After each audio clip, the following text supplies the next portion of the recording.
การรบครั้งนี้ไทยเฮาต้องเคลียร์ชายแดนให้สะอาดในระหว่าง50ถึง100กิโลเมตรนี่ต่อไปนี่ต้องทำ MOU กันใหม่ระหว่างไทยกับกัมพูชาคือบ่ให้มีกำลังทหารบ่ให้มีกองกำลังทหารให้ใช้ตำรวจตระเวนชายแดนทั้งสองฝากฝ่าย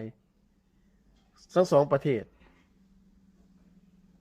ถ้าบ่เป็นไปตามนี้ก็ต้องรบกันไปให้ถึงที่สุด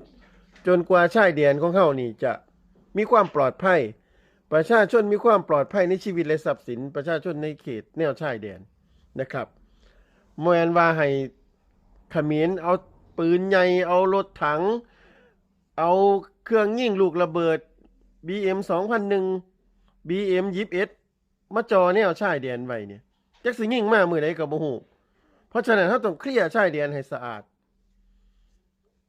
ในการรบครั้งนี้ต้องเคลียร์อย่าหยุดรบกลางคลั่นต้องเคลียร์กันให้ได้เพื่อให้เกิดข้อตกลงใหม่เพื่อให้เกิด MOU ใหม่ MOU 2568แล้วก็สองฝ่ายต้องยอมรับเฮาต้องเฮ็ดให้เขมรยอมรับในจุดนี้ให้ได้ก่อนเฮาจังยุติการรบ